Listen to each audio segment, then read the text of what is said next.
It's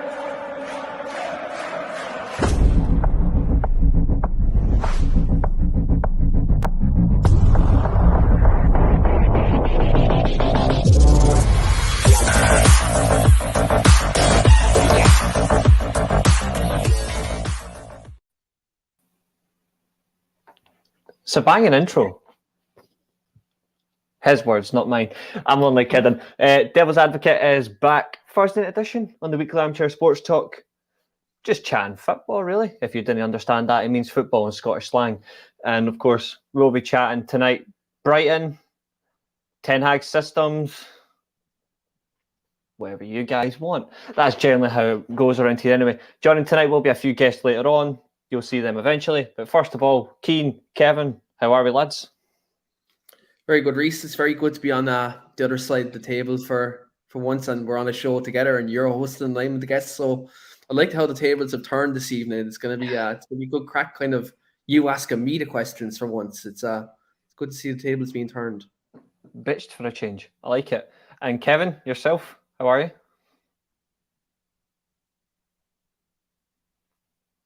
Think you're muted. Just check your mic there, Kevin, on your settings there.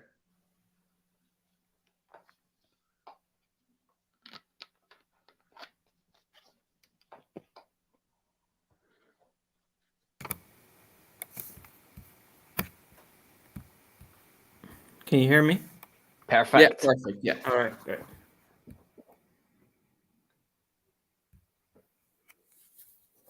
Yeah, Reece just asking, how are you? Yeah, we'll just rewind.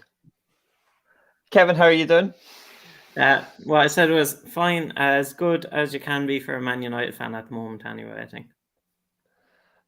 Yeah, I'm pretty much on the same grasp as you. Obviously, United, Keane will probably be rehashing the game tomorrow, so we're not gonna discuss the previous game. We're just gonna get straight into tonight's main event. So I just want to ask, based on recent performances, how confident are you both going into the game against Brighton, who are, to say it in the nicest way, because I don't rate them, a very interesting team in terms of combination of defence and attacking and all that. Obviously, that right now it's more about draws than wins, but they do get some top results against the top teams. They've had some very interesting performances as of late, especially in London. So for yourselves, Keane, sure, overall thoughts going into the Brighton game?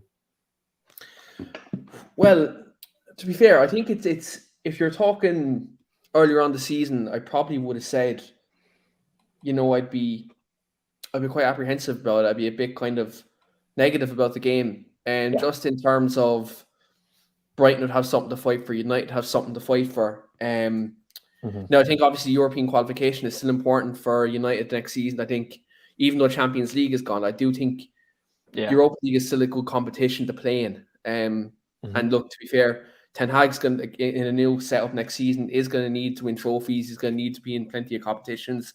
Now, people might counteract me and say we're probably better off out of Europe, but I actually think with the amount of good young players we have coming through, I think bleeding them into the Europa League would be good in the group stage anyway next season. Obviously, if you get through that, we've seen under Solskjaer that you can play the first team kind of later on in the competition, obviously last 32, last 16, etc. But I think it's a game where I think the pressure is kind of off United at the same time, just because of how we've kind of got through the bundle of big games that we had recently. Obviously, Liverpool, Chelsea, Man City, Tottenham.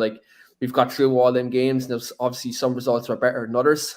But overall, I think Brighton are on the beach at the minute. They haven't much to fight for. If this was them a couple of months ago trying to cement safety and kind of trying to move up the table, I'd be like, it's going to be a tough one. But considering kind of maybe the last 2 or 3 games, we've been playing a bit better football. I think the Arsenal game, despite the result, we actually played quite well. I said that to you before. Yeah.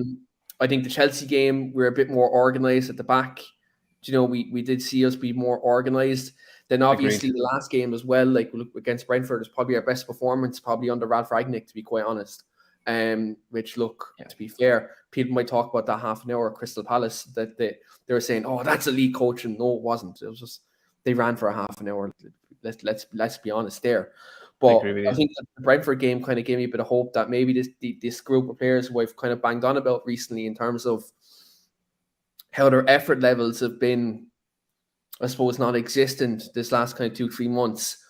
Maybe there's a couple of them now who want to kind of, I suppose, get back. So hopefully that kind of continues tomorrow, because to be quite honest, like, the season has been a massive letdown. Compared to what the expectations probably would have been at the start of the season, when obviously Solskjaer finished second, we got the Europa League final, then obviously in many ways, if people went back and listened to this podcast a year ago, well, nearly a year ago, in terms of like our transfer window, when we bought Varane and Sancho, and I was kind of like, yeah, Jesus Christ, we had a great summer. And then Ronaldo came in, like, I think many people's expectations raised tenfold and that happened. Now, I think Reece, me and you had a conversation probably back in about September, and we're like, yes, we made them signs. Maybe that defensive midfielder, we were still kind of lacking that. But Yeah. I think more or less, if we can get Europa League cemented, I think, yes, it's now not where you want to be. Champions League mathematically is still possible, but I just don't see Arsenal and Spurs capitulating massively between now and the end of the season. So, yeah, I think just win this game tomorrow, kind of get Europa League cemented, and then the last day then against Palace, brilliant ground to go to, play the kids there. Do you know what I mean? I think that'd be a great little kind of, I suppose, experience for him, because Palace away for a first team or for young players is a tough place to go. Yeah, I agree. Kevin, before I get your thoughts on this, I just want to jump into the comments, because obviously Evan's in here, being typical Evan, or as I like to say, a little dick. Little comment from Evan towards you, Kevin. He's saying, so you aren't good then? Obviously, with your mic issues at the very start. Not many people are good, are they? But going to the Europa League thing, I mean, you have to be somewhere. You can't just finish outside of Europe. You have to be in Europe.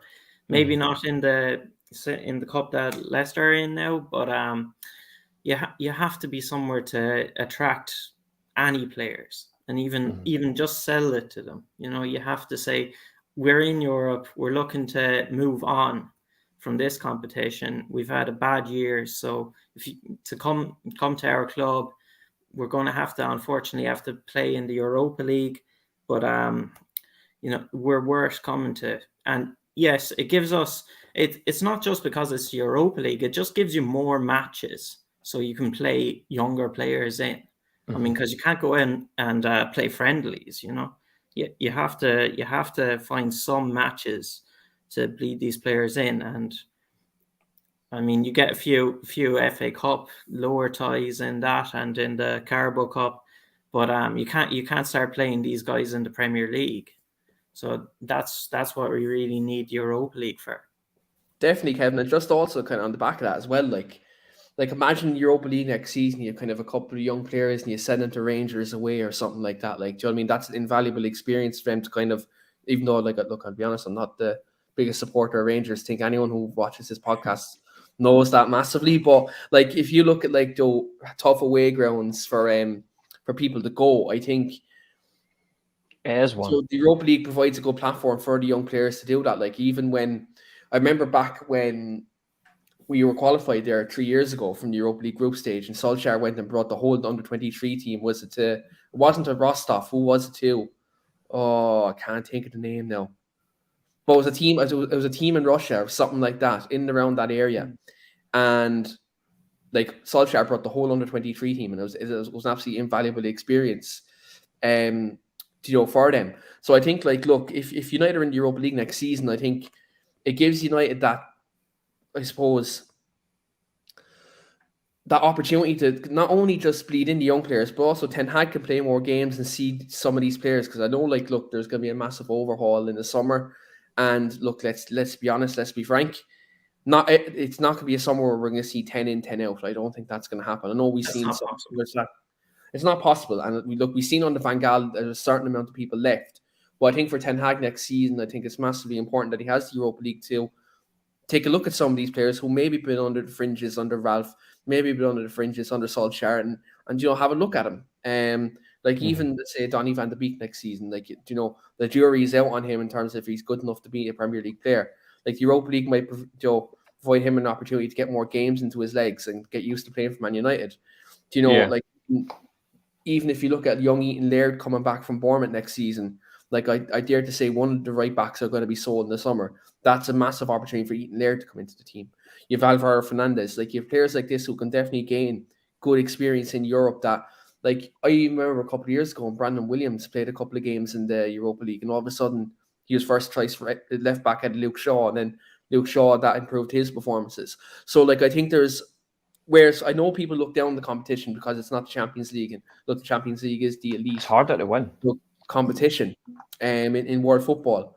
But, like, obviously, like, look, when you look at the bigger picture, it could definitely, for United's rebuilding process, it can definitely be a useful competition for Ten Hag to look at this team. Because, to be quite honest, if Ten Hag is only playing one game a week, which, look, it has its advantages, but it also has its disadvantages in terms of, you know, giving players match practice, and obviously tactically, you know, he needs to see who's ready to play his style of play and who isn't. Yeah, the only other factor to that as well is it just depends on the opponent if they're willing to take the opportunity. I'll say this: the Champions League's more entertaining, but the Europa League's the hardest to win. The Europa League is hard. You have to go on longer flights, don't you? Exactly. The Eastern Europe, very far. There's no. You don't go to there's not many. You don't go to Madrid, say, you know, a quick flight to Paris. There's none of that.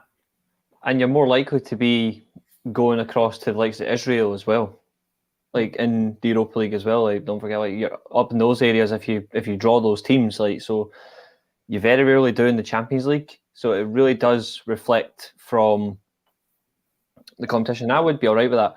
But just on the grounds of obviously just discussing Brighton, Kevin, what's your thoughts on Brighton as an opponent going into Saturday on the back of, like, recent results, and just how confident are you for Saturday? I mean, coming off our last performance, they're a team a lot like that. I mean, not many individual players that are going to destroy you. They'll have to.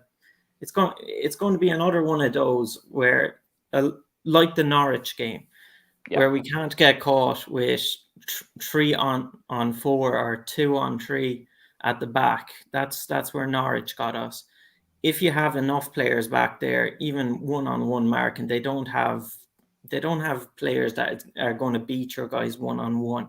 So it's really down to just having everyone sorted. That is what beats these teams, really, and then leave the individual class beat them. Mm-hmm. Absolutely. And on reflecting on personnel, where it is very thin, do you see, like, any of the young players getting a chance against Brighton, or do you think he'll still mix up with, like, experienced players? I don't think he cares that much, does he, about playing the younger players? I think we'll see a very similar team to the team that played Brentford. I don't see and I'd almost agree with that just for this game, and then to make sure that we're in Europa League, because a win here would do that, wouldn't it? Points wise, I think. Yeah. So I think so. Yeah. I think looking at the table, I think it may be at least a point. Let me check. But I think I know once we get something out of tomorrow's game, Saturday's game, that we more or less will be qualified for the Europa League, and like, obviously won't be the conference. I'll just double check that, just to obviously be just checking the table now. Yes, right now, if West Ham win their game, obviously before us, in that sense, we played a game more than West Ham, but they're 6 points behind us, depending on their result. So more or less, a win could potentially just set us through, but a win would also put us level on points with Tottenham and just 2 behind Arsenal. But they've got 4 games to hand over. I think we can forget about that. Really, they're getting the Champions League anyway. They're getting the Champions League, whether we want to admit it or not. Like, it's been like that for like a month and a half because they bottled it. Like, our players, they bottled it so easily. Hell's comments from Norway. Hope you're doing all right. Thursday matches in the Europa League and Conference. Yep, that's true. Both teams play on a Thursday. Both competitions play on a Thursday night. Doesn't give them much time to recover for their league matches. The only way you're going to get recovery for league matches is you have a big squad. But not just a big squad that's actually good enough. Like a big squad like City's or a big squad like Liverpool's is guaranteed to be fine no matter the Don't say competition. big squad like City's not here. Pep Guardiola last night, no. Oh, I seen that. What load of bollocks. Spend £1 billion, you save no squad deck. Do me a favour. To be fair, I thought the best bring thing in ever. £100 million player and then say he hasn't bottled it this season and we don't have a big squad. I just think it's beautiful that he spent £100 million on a player just to bring him on and watch City's defence collapse when Real Madrid scored twice. Yeah, it's amazing. Beautiful. Take that, you Stockport twats. Take that. End of the story. Nobody likes City, and we all can't wait for Real Madrid to do the exact same in the Champions League final. Yeah, so if you're a Liverpool fan watching this, Gareth Bale says hello. Except this time it's going to be Alisson getting an overhead kick past him. But on the grounds for that, just my thoughts on Brighton. I don't particularly rate them, but obviously back to front, like I think Graham Potter, to be honest, he's done a fairly decent job with them. It's just I think it's at that stage where, like Keane said, their eyes are elsewhere, like their heads are on the beach. They just want to get to next season. They want to get to see how they can do in pre-season. I think we will take the game more to Brighton than they will. Obviously, it's an away game. I think our away form is something that has picked up recently. It's not been the best overall this year, but it has picked up at least. I think the way Brighton are playing, I think we'll still want to get to Europe. Brighton have got absolutely no chance of getting into that area. I think they'll be like, as long as we just avoid defeat, that's all that realistically matters. And I think for us, it's more about we just play the same way that we did against Brentford, because that was by far our best overall 90 minutes under Rangnick. That's what he's been hoping for. It's just took them too long to do it. I think that just shows either lack of consideration from the players or they just could not be arsed. But it's great to see that we actually got a decent performance, but it's just annoying that it was too little too late. And it was the last home game of the season. Yeah. On you go. That was pure typical that the last home game of the season they decided they wanted to start running again. That struck me more than anything, that they're like just some players were chasing down lost causes, but like we didn't see that all season. It's like, Jesus Christ, there was a couple of games this season that we drew in, right? That if they ran a bit more, if they actually showed a bit more effort, we'd be in the top four. Do you know what I mean? Like, for example. Everton ran 10k more than us that day. Like, that's scandalous. And I'm going to get into that because that we'll be here all night. But like, here's the thing. Like, you look at some of these players. You look at Brighton, for example, who, yes, they probably lack quality up front. I think that's abundantly clear. But they work hard. Has them well coached and they work hard. Do you know what I mean? They work hard for each other. Like, they're brilliant from set pieces. Obviously, Duncan Duffy, like, are brilliant from set pieces. Obviously, fellow countryman Shane Duffy. If you're ever watching an Ireland game, Duffy's shot on target is always a banker. I'll tell you that now. Well, like, Chicharello at left back as well. Yeah, he's been brilliant. Fantastic. I've had him in my fantasy football all season. He scores me points literally probably every single week because he's such a good attacking left back. Like, he's very good going forward. Obviously they pursue him in midfield as well. Like, he's a very good midfield player. Obviously they have a former Red, Danny Welbeck, who's scored last week as well. And he's hitting a bit of form. You just know he'll be up for it on Saturday. Like, do you know what I mean? So, like, unless he gets injured in the time being, of course. Yeah, that's of course can happen. We can already put like a tenner on that. Yeah, it'll come through. Yeah, Paddy Power, Danny Welbeck to be injured before the Man United game. £5 bet, like £100,000 payout. That'd be good. I wouldn't mind the money. But yeah, like, there's a couple of good players that we need to look out for there. But like, I just think that Brighton are in a very safe place at the minute. Do you know, maybe they might think about giving maybe one or two young players on their side a run out against Man United. That'd be an invaluable experience for them too. Like, it's going to be absolutely bouncing. In the Amex, like, it's going to be absolutely. I think they still call that now. Still the Amex. It's a good stadium. Yeah. Like, good atmosphere. The Amex is going to be absolutely bouncing. I know a couple of Reds that are going to be heading out there themselves in the away end. Obviously, shout out to Brian and the lads. But like, it's one of these games where people say it's a dead rubber, but like you have to look at it. I think personal pride is a massive thing. And so some of these players have really tarnished their reputations this season. And look, I know we're going to talk about a couple of other things, obviously Jesse and stuff like Sure. that. But, yeah. Like I think personally for some of these quote unquote experienced players, these next 2 games, look, a couple of them might be playing their last ever games for United. So I think it's massively important that they do show us something, because Agreed. like look, our fan base has been very loyal towards a lot of these players in the last 4 or 5 seasons. Where look, let's be quite frank, a lot of them have underperformed. But like the real, like I have to highlight this massively. But like the real fans has stuck by these players, and obviously there's other fans out there who do sensational things for clicks and stuff like that, and they they haven't backed players. They've got pushed agendas against players, their own personal clicks and their agendas and all that crack. Look, we know who them people are, but the large majority of like match going fans and obviously the level-headed fans as well have stuck by a lot of these players for a long time, and I think it's massively important now that look, there's some of these players who are going to be out the door and potentially maybe be in danger of being out the door under the new manager next season. So I think they're like, these last 2 games, just put in a bit of effort, show some desire, put a tackle in. Do you know what I mean? Like do the basics of football. Yeah. And then I agree with you. And I think another thing that's reflecting is that it's the players who, obviously yourself and you'll testify to yourself this, because you've said this for about a year, 2 years since I've known you, is one player in particular you think it should get moved on, but was actually a good performer at the weekend, was Juan Mata. Yeah. You've got nothing against him. It's no personal issue. You just want Juan Mata replaced by someone younger that can go into his spot and you can just refresh the team. You've been consistent with that with me, but even you admitted Juan Mata against Brentford was probably our best player. Even you admitted that. So like, not the best player, he was one of them. Like reflection of his performance, he worked hard. I was about to say second best player. You know one of them. I never said he was the best. I said he was one of them. But it's a reflection of that. Like it's a 30-plus-year-old player who is showing up these young players who just generally don't care. They just don't show enough interest in their job, or the professionalism lacks. And it says it all that yes, it's good to bring in young players, but if they're being shown up by these experienced players, then it really does tell the story.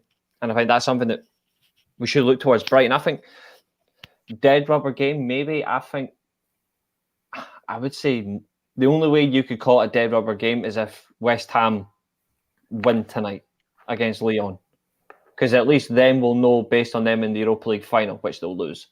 But the reflection of it is, it really does depend for me on the West Ham game, because if they lose tonight, they've still got 3 games to play. We've got 2.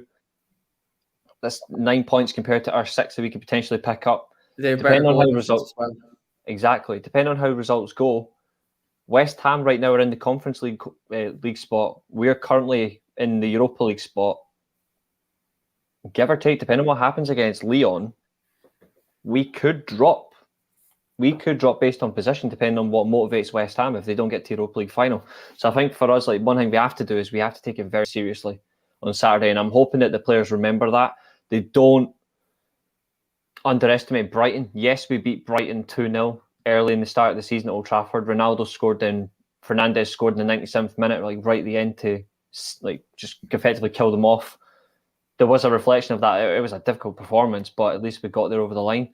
Brighton are a very solid team. I don't particularly like them, but I won't deny how hard they work. And I just want to come on because obviously you did mention Lingard. I really want to come on to that in a minute.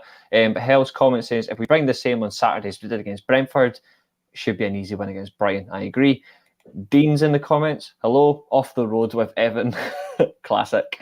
And Gaynor in the live chat. Absolutely. And Gaynor in the live chat, good evening to you, Gaynor. Gaynor says, I love Mata, but sadly I think it's time for him to move on. Absolutely.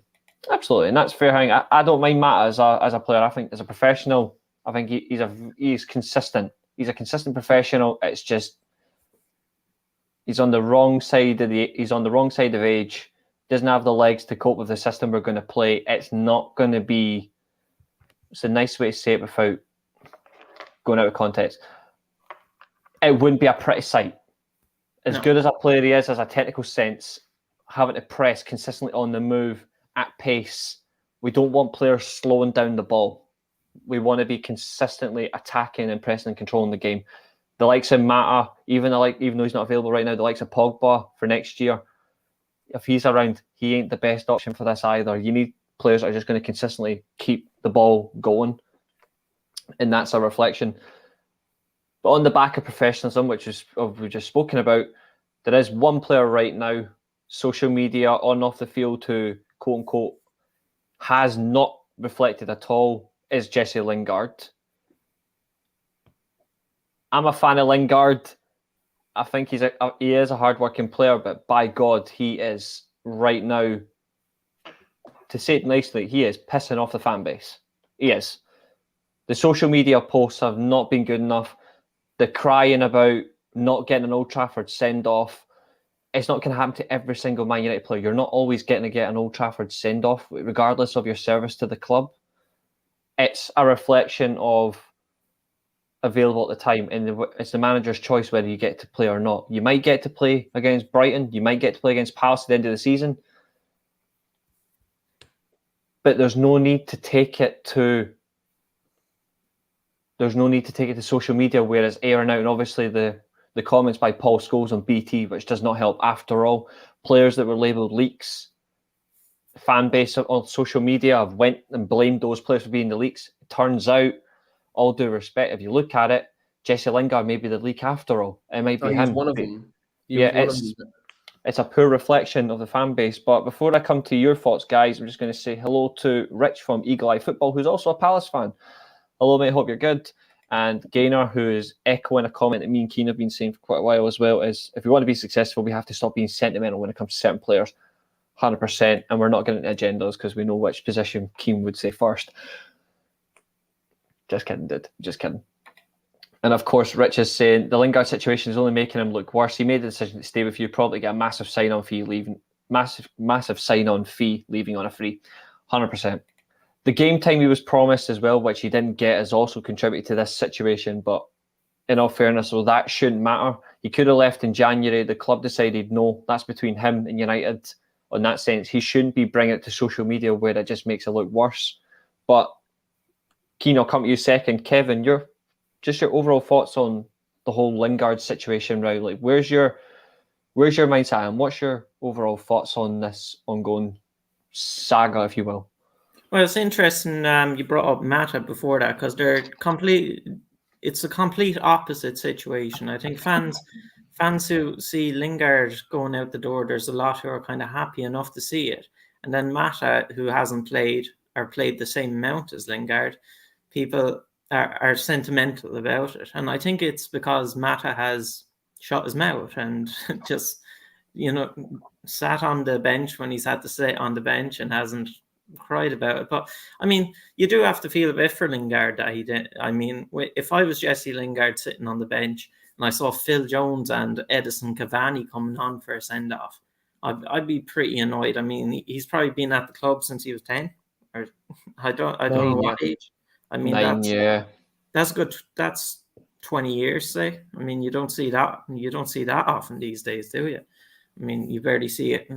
You barely see more than 5 years for a player at a club. So I can see why he's annoyed, and it's probably just.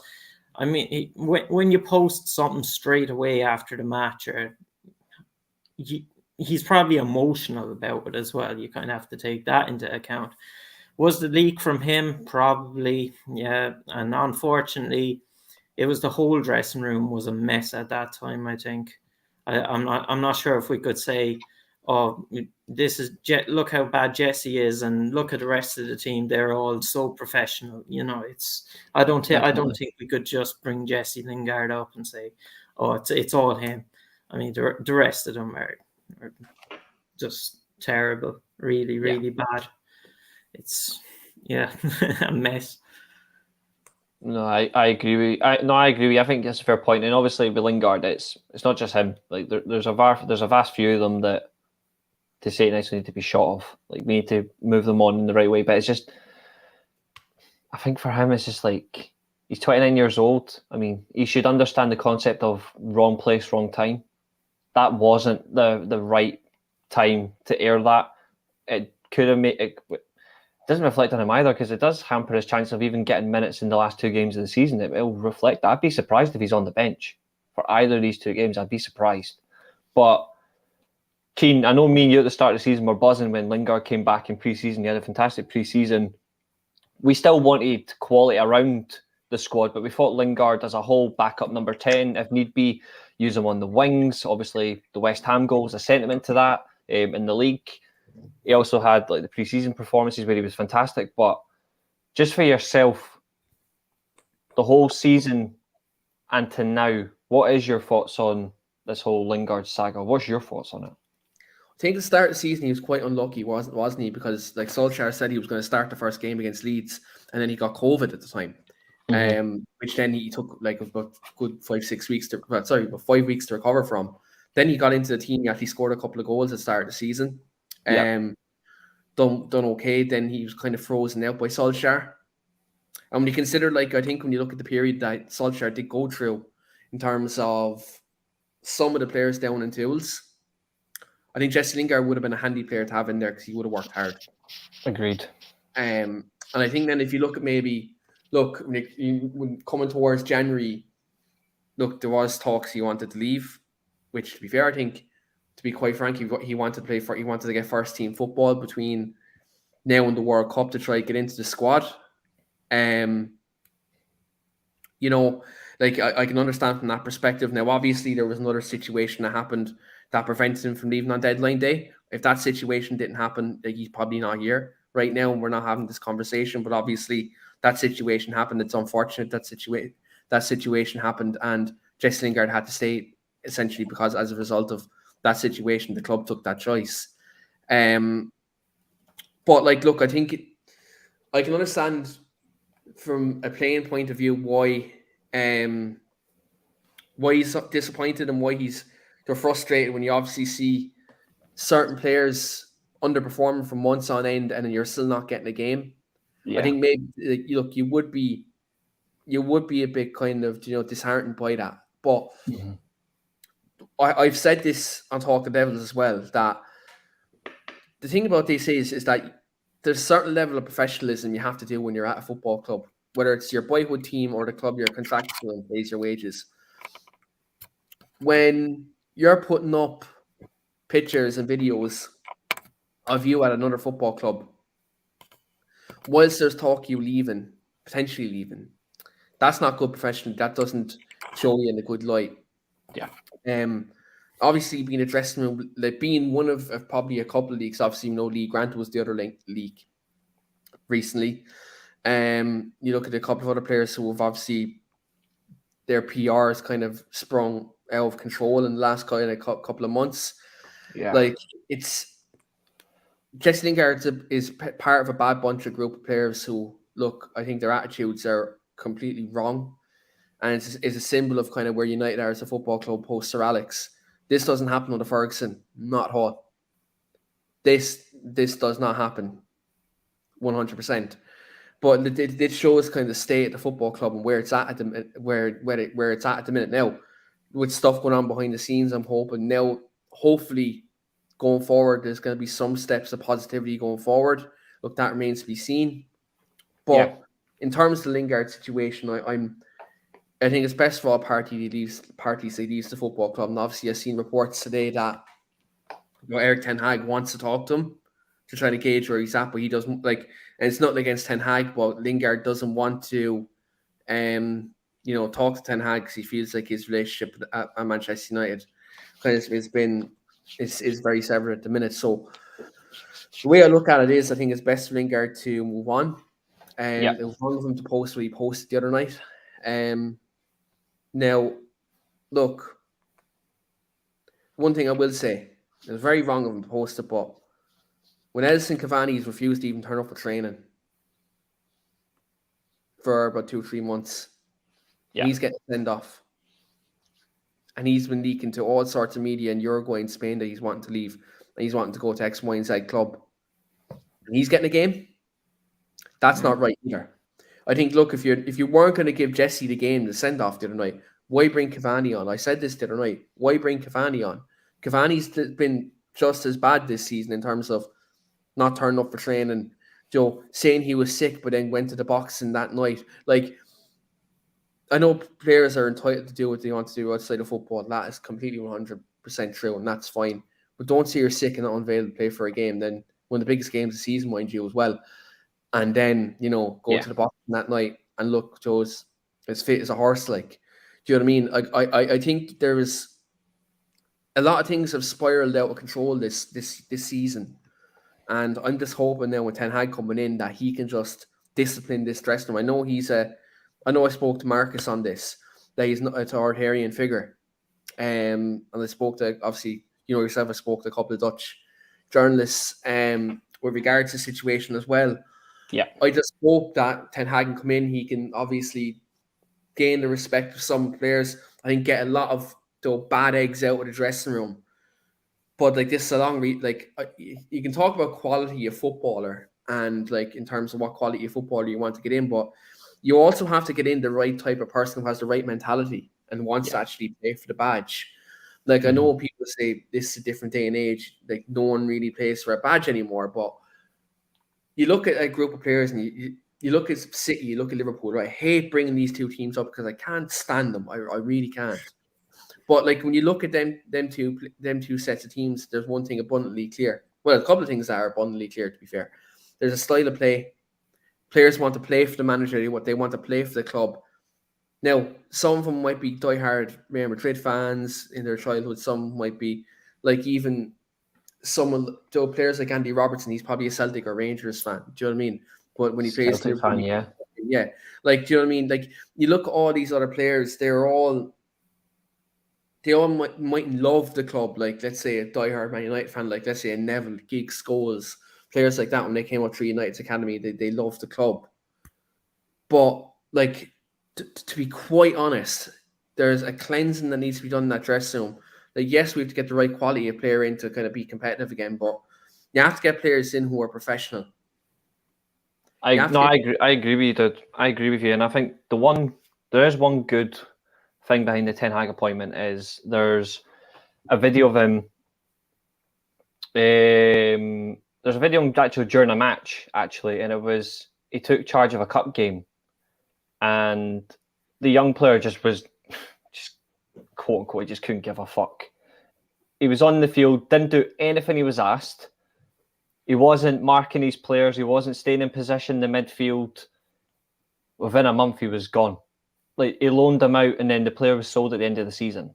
Like that's the difference between a manager and a pushover. Like if you're not gonna work for him, he's gonna get rid of you, and he done that in the right way. He just went to him, "Well, see you later, bye." Like, and that's gonna happen. I see a lot of these players not surviving him, and to be honest, I'm kind of glad. I can't wait for the mass exodus. I can't wait.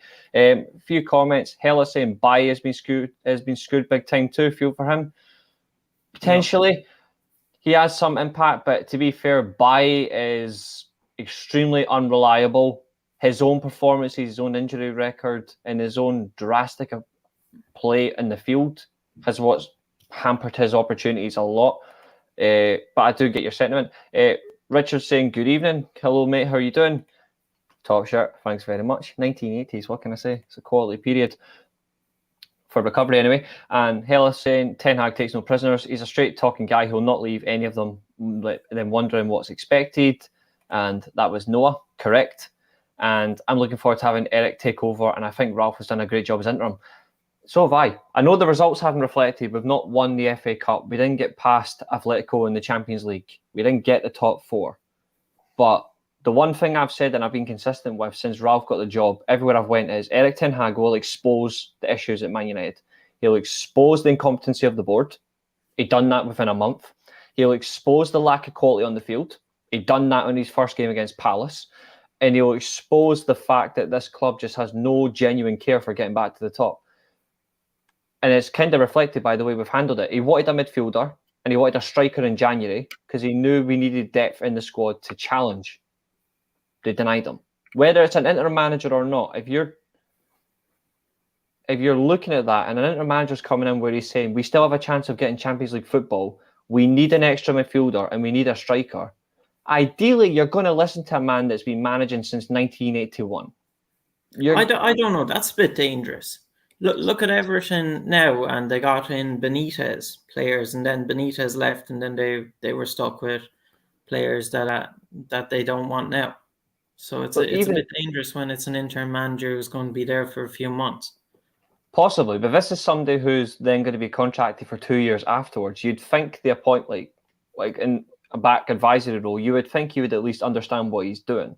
And if he's wanting to just get like one player into two positions where we let go of Martial, whether it was the right decision or not, as a loan deal to Sevilla, he's still on their bench, so he's basically been wasted. Van de Beek is an iffy one, but even though it's an iffy one right now, we would have needed the midfield depth. At least we would have had something to rotate around his players, rest players. We've had to rely on Matic a lot, which to him he's been brilliant, but it's not entirely fair on him. It's a poor reflection of the club where we were begging Cavani to stay. Love Cavani, but he's been an asshole since January. He reminds me a lot of Gareth Bale and Wales. You know, always available for Uruguay, but always injured for Man United.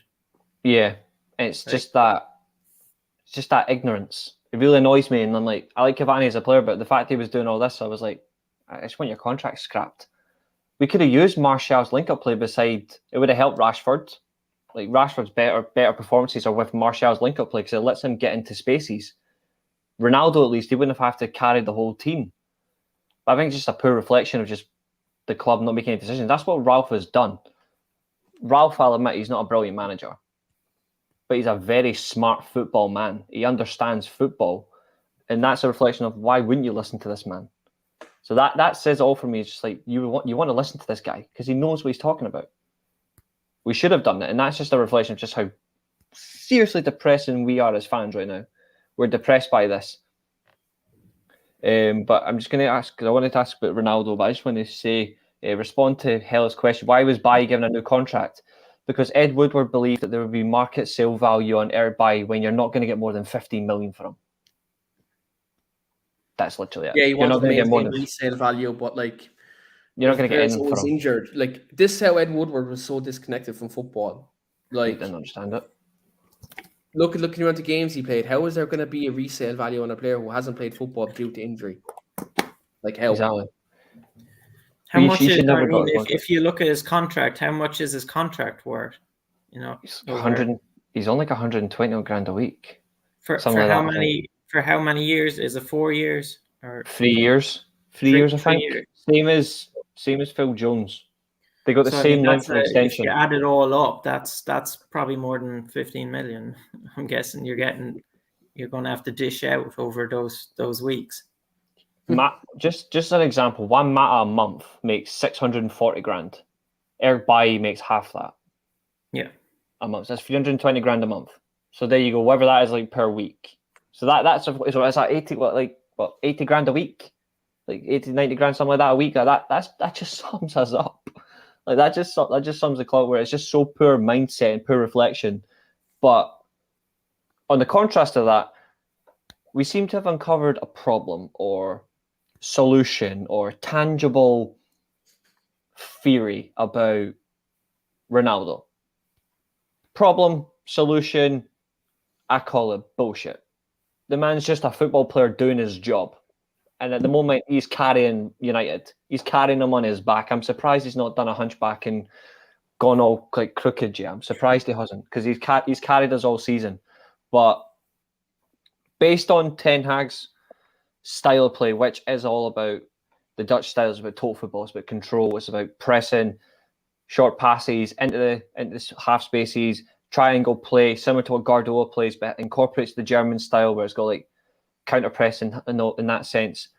What's your overall thoughts, lads, on Ronaldo next year on the grounds of like where do you think he'll fit in the system? Do you think he could play as a striker, or do you agree with the comments about Ralph when he's saying Ronaldo doesn't want to play as a striker?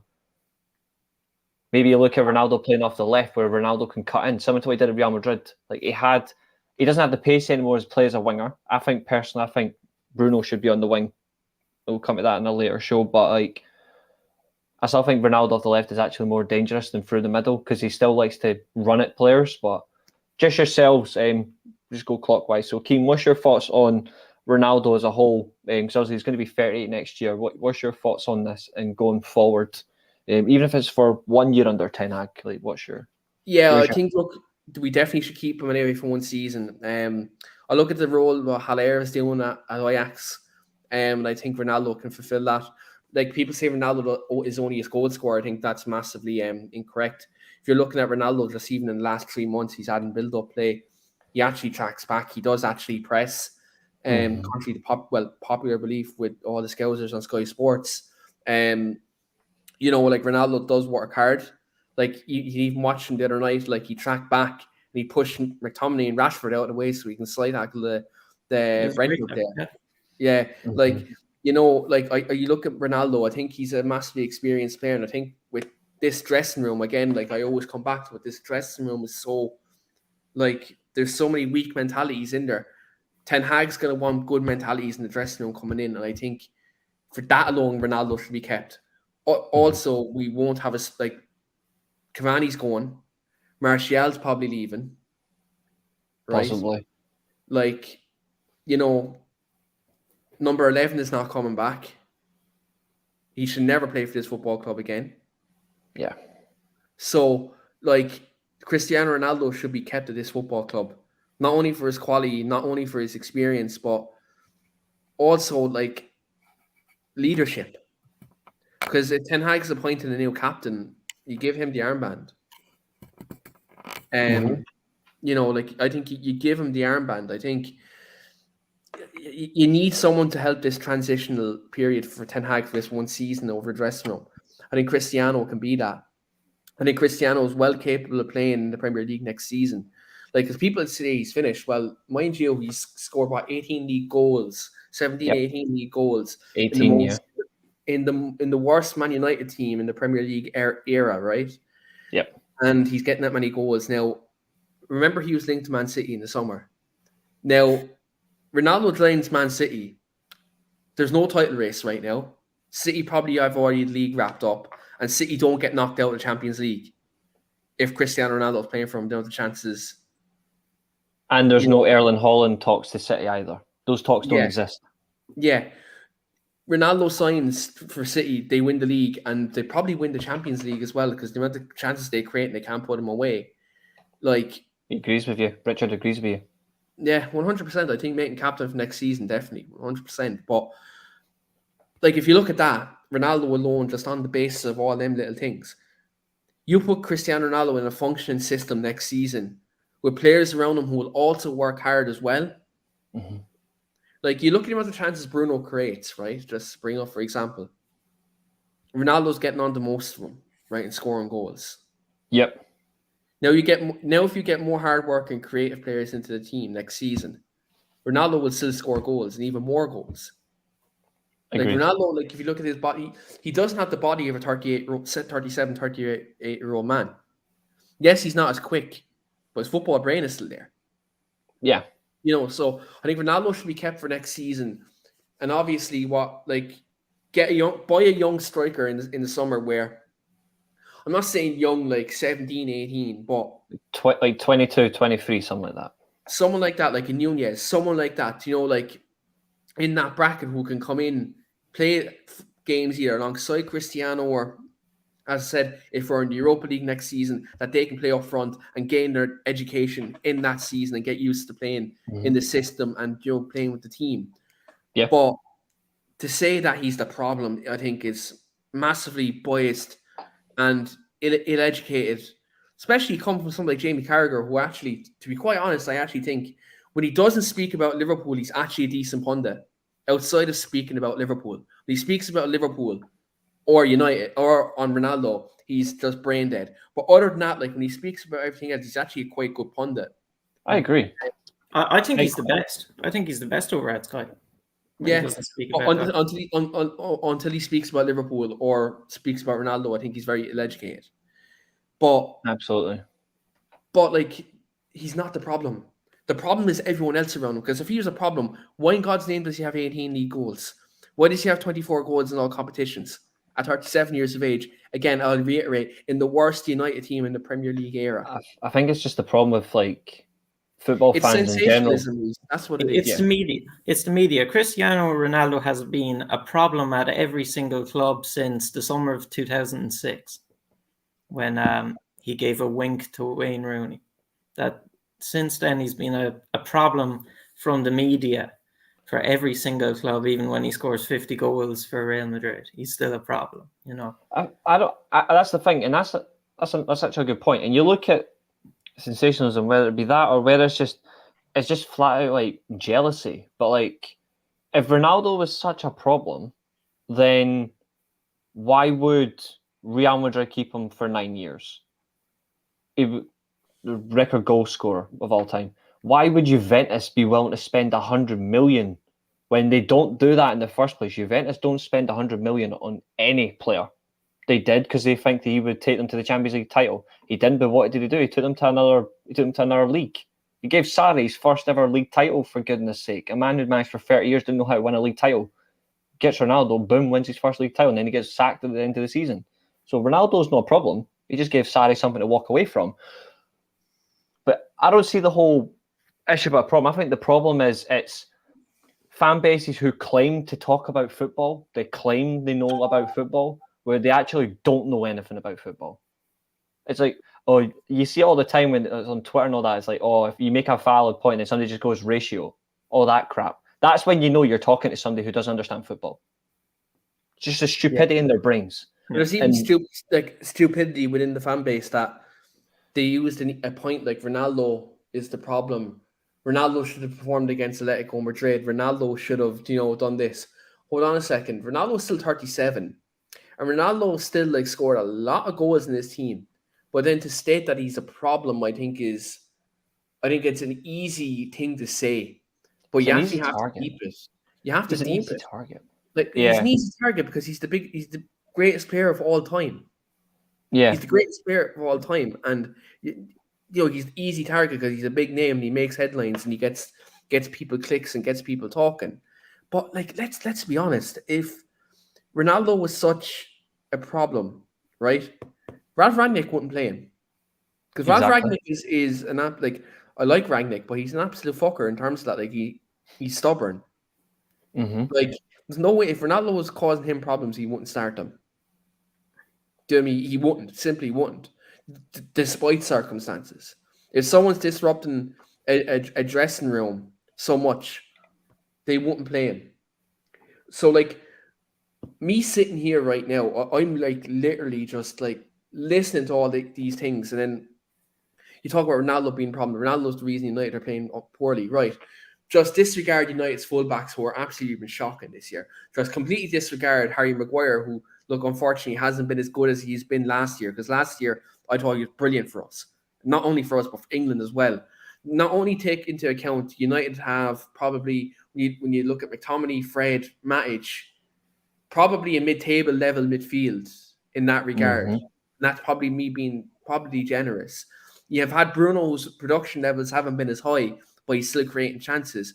You've had Sancho has had injuries. He's had COVID. He's had all these problems. You've Rashford returning from surgery and all this crack. And obviously there's a lot of stuff going on off the field that's affecting Marcus as well. Not only that, you had other situations then, obviously that beyond anyone's control that happened, and we had limited options up front. So for people to say Cristiano Ronaldo is the problem in this team, and Cristiano Ronaldo is the reason why Manchester United are sixth in the table at the minute and out of Europe, I look, these people claim to know things about football. Do your research, look at the whole situation, look at everybody else, and then look at Cristiano and say, is he the problem? Another thing that really pisses me off about it is when you see the comments about, last year Man United without Ronaldo finished second. Right. Let me just correct people right now about what happened last season. Last season, Man United were the luckiest team ever finished second in the Premier League. That's coming from an honest fan. We were lucky. Did we deserve second? Hell no. We didn't deserve it. Liverpool played with in a respect, I'll make my point why I don't think we deserve second overall. Liverpool last season almost caused, with hardly any of their first team fit. They were all injured. They had to rely on overusing their players, which was fantastic because they all buried themselves into the sand. Chelsea were gone. Like Chelsea just completely faded away. Arsenal were just Arsenal. Spurs were, well, the quote Spursy. But United benefited off the issues. Like Solskjaer done great getting second and third. I'm not going to take that away from him. I am not going to do that. But in terms of last season, but United finishing second, it was the massive drop-off from Liverpool being league champions. The injuries, the lack of depth in their squad to even continue where they were. And then the second they get that season over and done with, they recover, they change things, and look at that. They're in another bloody title race and they're in the Champions League final. That's painful. But that's a reflection. Solskjaer may have got this team to second and third, but did United really deserve it overall?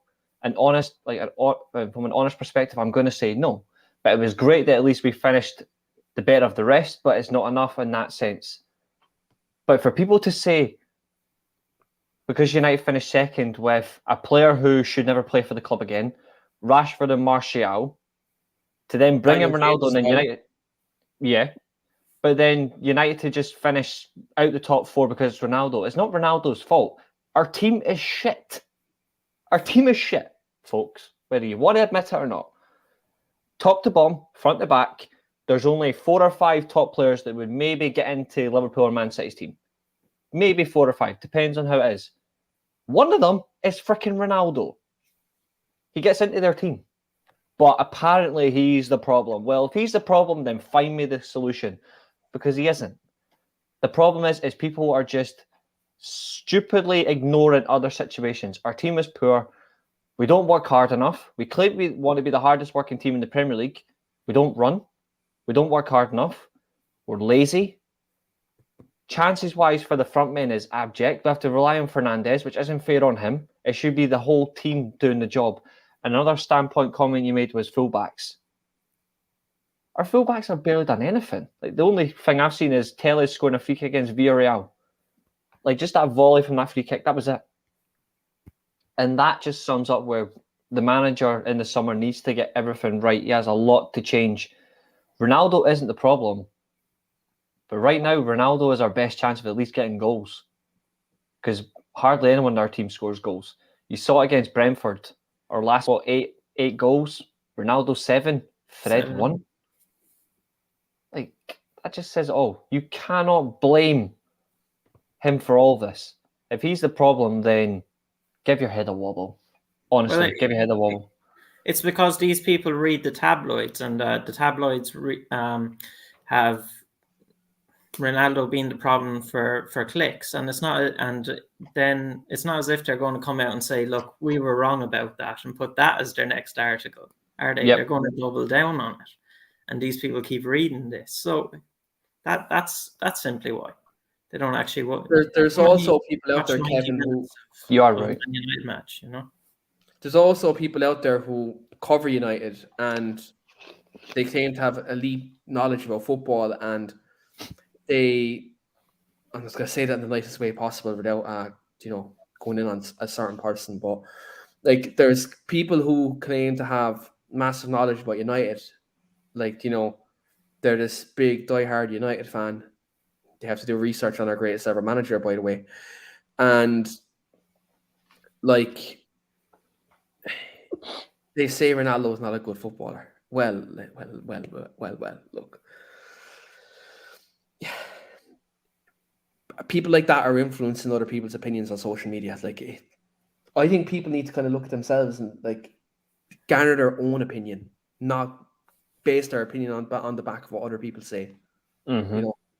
That's the best way I can put that and articulate it. Well, a lot of people are weak-minded and need to feed off someone else's comments, don't they? So, yeah, they feed off sheep, Forest and Lonsdale. But on the sense of that, this is a comment actually. I was expecting a joke. We did eventually get one from Evan, but Evan's spot on. Like Evan, I was on a show with Evan at the very start of the season, ripping into Chelsea and ripping into Spurs, which was absolutely brilliant. It was the London Lowdown, which we've not done in a little while, but I was on a show with Evan. We'd done the Chelsea Spurs preview, and he made the comment about Ronaldo. And even if doesn't matter how many goals Ronaldo got, he was consistent. He did say Ronaldo would not get better than second. I will agree to that. And the comment he has said is like, if you go back to the podcast before the season started, when I was on, I said no matter who United got in, they would not do better than the second place because of the players at the club. Spot on. And it reiterates to what Keane said as well, it's mentality. These players wouldn't even get Norwich promoted based on their mentality alone. They wouldn't work. They just don't care. And this comment here, actually, I just want to get some before I get starting 11s and we wrap up, lads. But I just want to ask your opinion because it was something Ralph said. It's about what he did when he was the Leipzig manager. And he said, like, it's a German concept where they would vote their captains. Funnily enough, Ajax have actually done this as well. Ajax used to do it in the 70s. You would actually vote who you wanted to captain your team. Richard's comment is, the more I think about it, the more Ronaldo's captain makes sense. We can't be having Maguire keeping the armband. He's been abject. We need a change in team captain. Let me ask you this. I want to ask this for the live chat as well. Say United did that concept. They voted in the captain next season. It's not Ten Hag's decision, but Ten Hag gives the go-ahead for the players to do this. If Maguire is voted as captain, not Ronaldo, would you be okay with that? Well, I don't think the voting the captain's a good thing because a lot of the times the most popular guy there gets voted captain. If we did this season, I wouldn't have been surprised. Like you wouldn't be surprised to see Jesse Lingard get the armband because he's the guy who's the class clown of the dressing room. Yeah. Do you know what I mean? Like but say if it wasn't for popularity aspects, like you cut Jesse, popularity out the window. Love you, Jesse. Here's the armband. So I don't like that. I think Ronaldo would still get voted because I think Ronaldo has respected a lot of the players. I think they've seen what he's done. He's been there. He's done it. I think David De Gea probably, if you're looking at it, I think David De Gea probably get the vote. If it goes down to a player's vote, I think David De Gea will get it. Steve McGrath, there's one for you. Even though, like, I don't think he should be in goal for United anymore. Nah.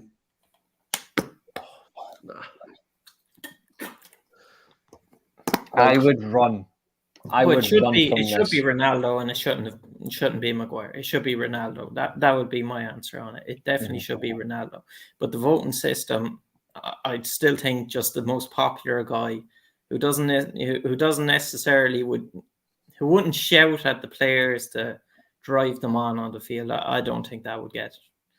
I get that. I get your point. Obviously, popularity is going to have an impact. But if there was no popularity involved, say it comes down to just your three candidates, where it'd be like Maguire because he's the previous captain, so he's one. You've got Ronaldo, you've got De Gea, potentially Bruno Fernandes, give or take, although he needs to cut that bitching out. But you've got the four of them, and it's purely abject. Like, these are the four contenders. One of them's the main captain, and you've got like your vice captain. Forget popularity. Forget about who you think's the best to lead your team out. I think that could work, but it really does depend on the players. But then again, like, popularity does strike a lot. You see it ourselves, and even Hella's saying herself, Hella's choice, you pick David De Gea. Don't disagree with that, but I'm at that point where a few things have to change in the summer, and he is one of them. Unless he changes himself as a football player, which I highly doubt. Unless you stick him and train him with midfielders, then he's got no chance. He should be playing with midfielders to improve that distribution, but I don't see it happening. But on the grounds of it, if Ronaldo is given the captain next year, I think Ten Hag's job as a manager is easier.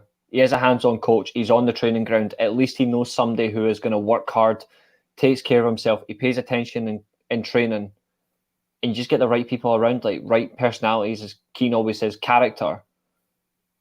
Not the Keane beside me, but the real Keane, Roy Keane. Whoa, wait. I'm only messing. I'm only messing. This guy's a fake Keane. This is the to quote SummerSlam 1994. You've got the under Keane versus the Keane faker. I can't believe you just quoted WWE on me, like. Fuck. I know I did, but I done it in the best way. But I think if this had characters in the team, players that wanted to play for the team, you've got something. And Ronaldo is more than just a football player. He actually has a character. He's got a very dominant personality. And he's also somebody who wants to win. That's what this team lacks. Lack more winners. Even Paul finds it funny. Good man. See, even Paul knows. But that's a reflection from me. But we are coming to, as Keane calls it, his favourite moment of a show. Gaynor, thank you. It's been an absolute pleasure. As we are coming to the wrap up, guys, get your get your predictions, unless you're Hella, who doesn't do score predictions at all. Get your lineup predictions, score predictions. But Keane, going to you. What's your lineup for Saturday and Hella? Yeah, I think that's down the line. Down the line, I would say so, but not right now. Maybe 4 years from now. I think he has the character qualities to be a captain, I think. But look, we'll leave that for another conversation. Down the line, possibly, but right now. I'm not sure if he has the ability to keep in the team until he has the character qualities. Yeah. Yes, I think that's another conversation we'll have in another day. But yeah, look, I'll go my start 11. Just for Saturday, I'll give my score prediction in a minute there, Evan. So yeah, I'll go David De Gea in goal, just on the process of elimination. I don't think Henderson's probably going to play another game under Rangnick. Yep. So yeah, I go David between the nets. Right back, I go Wan-Bissaka. Yeah, I think. Look, I know we won the other night, but I didn't think Dalot was particularly great. Yeah, look, I think to be fair, I think if Wan-Bissaka is fit, like he actually played well against Liverpool, even when they shifted him over left back. I thought like he actually played quite well. And I agree. Yeah, so like I would start Aaron Wan-Bissaka if he's fit. If not, Dalot obviously. Yep. A right back. I'll go Varane and Lindelof at centre half. I thought they actually played quite well the other night, and I think anytime they've played together, bar the Arsenal game as a partnership, they've actually done quite well. Say that a while. But yeah, Varane and Lindelof. Don't think Luke Shaw is going to be back either. So yeah, I'll go Telles left back. The only reason I'm saying that is the FAU Cup is right around the corner. And I just don't see him starting Fernandes. Then, obviously, with the FAU Cup final being midweek, I think on the back of if they win the U Cup final, they'll be on such a high, they'll start against Palace. I have a feeling a few of the young players will start then on the back of a win in the FAU Cup final. Yeah, so I'll go Telles left back just again by process of elimination. I'm giving Matic a rest. God love him. He's been playing a heap of games in the last few weeks, and at his age, I think it'd be perfect for him. I think just to probably sit out the last 2 games because he got a swan song at Old Trafford the other night, and it was great. He actually played well as well. So I go everyone's favorite partnership, which a partnership I actually don't mind. They actually make us more defensively solid. I go McTominay and Fred in midfield. Look, I think they give us more defensive solidarity, and look, McTominay is mad. McTominay plays better when Fred's on the pitch. To be quite honest, he plays better when Fred's on the pitch. Because they can actually complement. As strange as it is, like I've always said, like it's not my cup of tea. I'd rather be more in the front foot. But when we look at United's defensive vulnerabilities, we're better in defense with McTominay and Fred. Now you'll have the little Twitter fans on their keyboard right now saying, "Oh, look at the 5-0 against Liverpool. Look at the 2-0 against Man City. Look at the 4-1 against Watford." Yeah, but look at the other games McTominay and Fred have actually played over the 2 years since they've been in the partnership. United are actually more solid in midfield. Now, is that going to be the partnership under Ten Hag? Probably not, because like Ten Hag likes ball retention. But I think McTominay and Fred will play in it, especially against a team like Brighton, where we'll want to win the ball back quickly. Consider the way they play through midfield, and Bissouma is going to be in midfield. I think we do need that partnership in there. Again, I'm going with my boy in the number 10, Bruno. Played well the other night. And actually, no. Let me switch that around. I'll go Bruno inside left again.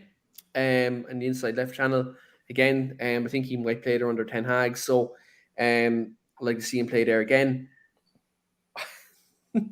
No one think I would have said this at the start of the season, but in number 10, we're going to go Juan Mata.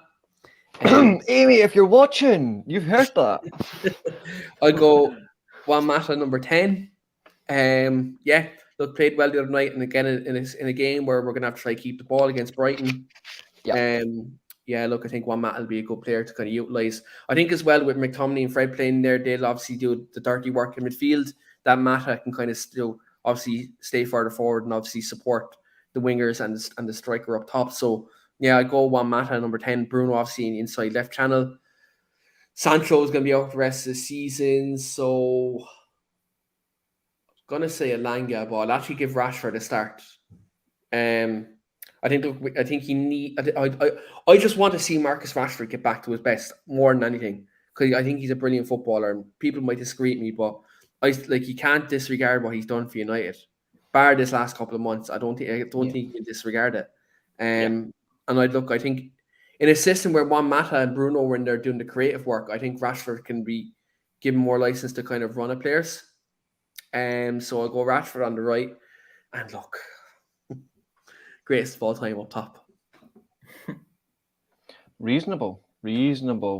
And obviously, I've seen a few score predictions that I've already brought on screen. I'll get yours in a minute, Kevin. So I'm just going to bring up Gainer's comment, which is if the players choose Harry, which is referring back to a comment I made earlier on. If the players choose Harry, then we'd have to trust to make the right decision, because I can't see that happening. Absolutely. Hella's gone pretty much similar to you, actually. David here, Telles, Lindelof, Varane, Wan-Bissaka, Fred, McTominay, Bruno, Mata, Ronaldo, Lingard. The exact same lineup, pretty much. And Evan Faye's asking Mata goal odds. Let me get that. I'll get that for you right now. Let's see. Mata's goal odds is 4 packs of sherbet lemons to 2 bonbons. There you go. Or as I call it, 4-1. And Hella's saying Rashford will be back. Time will tell. And if he does, great. But about Ten Hag and Rashford's contract, because it's next year it's up, isn't it?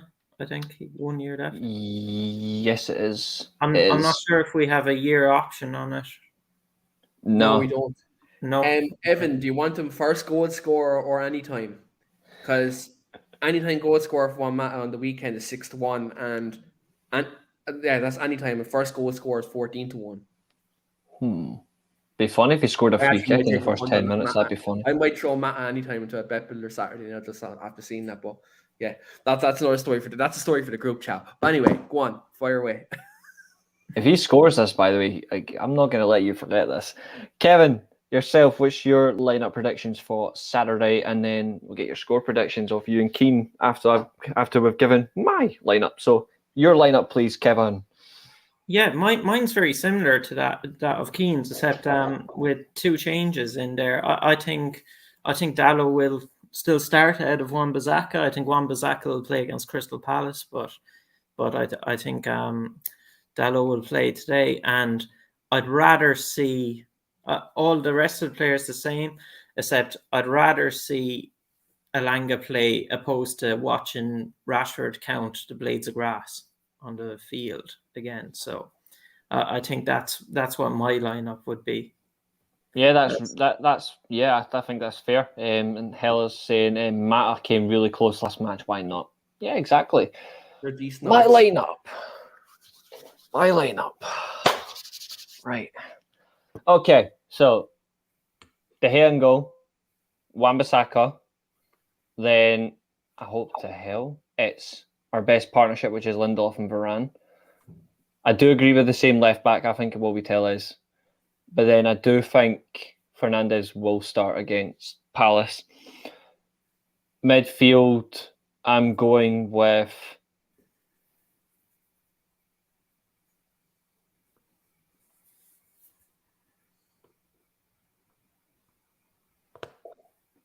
McTominay, Fred, Hannibal, because I think you may see something crazy.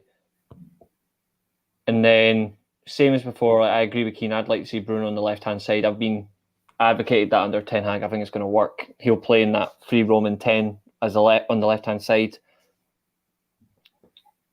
I also think Rashford on the right, personally. I would like Elanga to play, but I think Rashford does need to get some form of confidence in him. If not, then to say it nicely, he's screwed. If he doesn't get any confidence, he's screwed. So Rashford on the right, and Ronaldo up front to score a hat-trick. But hey, what can I say? You may as well give your score prediction first, since you already said Ronaldo score a hat-trick. So you may as well give your score prediction now first, even though you're going to be last. But you're after giving it away now, so you may as well go first. No, I just said Ronaldo hat-trick, but we're coming back to me. So Kevin, score predictions, dude, and any goal scores if you're a betting man. I'm not a betting man myself. Right, so they're not great going forward, but they're very good at working and defensively. So I think it's going to be 2-0 if we can keep it solid. I don't think it's going to be a huge follow-on from the previous game. I think 2-0, Ronaldo to score, and sure, Mata, go on. Why not? Brilliant. And yourself, Kim? If I wasn't betting, I would say Ronaldo and Fernandes. I think reasonable. Keen? I'll go 3-1 United. I do think we win by 2 goals, but I do think we concede. I'll go, my goal scorers will be for Brighton. I'm going to go, I hate him. Oh, no, I don't think he's in. Actually, I don't think he's fit. No, to be fair, I'll go for a Brighton player I do like. I'll go Shane Duffy, score for Brighton. I'll have a set piece probably. He's just an animal at set piece, and we're so bad at defending him. So kind of, Murphy's Law and all that.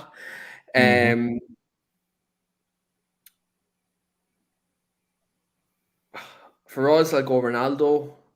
I'll go Mata. I can't believe I'm actually going to say this, because I would have said it on previous podcasts and I would have been happy about it. But I'll go Eddie Cavani off the bench to score. Interesting. Okay. And we'll hear that song one last time. As much as I hate the way he's treated us in the last 6 months, I've been to quite a lot of United games this season, and that song's an absolute banger. I can't lie. It's just so good to sing. Yeah. As long as we never hear the one hag 10 up to no, please, no. We never have to. I was hoping we get through the show without mentioning that. No, Evan, I'm not going to sing the song live on air. I've already done it. It is the worst song it's I've ever heard. Like the United fans that sung that should be sectioned. Like it's just wrong. Like that's just like that song really should not be sung. Like that needs killed from our fan base. We cannot have that. Don't worry, though.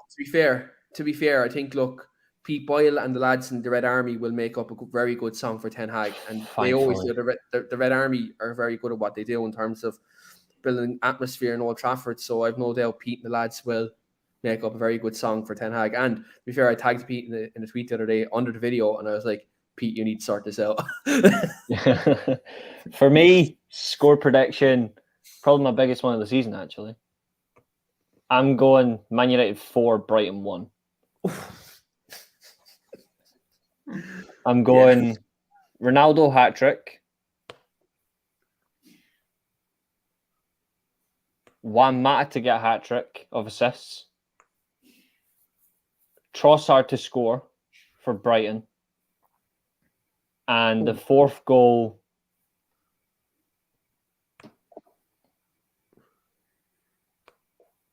big man Fred. And then instead of cancelling my Amex card, I'll be extending my pastorship. I'll forget memberships, it's pastorships. I will be extending mine once Fred scores. So, yeah, you know what? Second to last away game, second to last game of the season. Why not? Fuck it. Have fun. 4-1.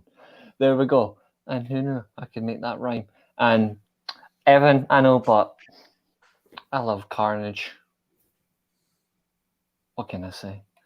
But anyway, for us, our season's pretty much done. We ain't stopping having fun. There's another bad rhyme. But this has been a good show. 1 hour, 18 minutes. Myself, Keane, Kevin, quality trio. If you have enjoyed this stream, guys, give it a like on YouTube. Give us a subscribe as well. And also, if you help our socials as well, like Twitter, like Sports Armchair, give us a follow, like all that. If you want to be on the show at any point, like speak to myself, Keane, we're always up for it. We enjoy community who we've got. But apart from that, it's been a pleasure. Stay safe, enjoy yourselves, and make sure there's plenty in the Amex card on Saturday. Night, folks.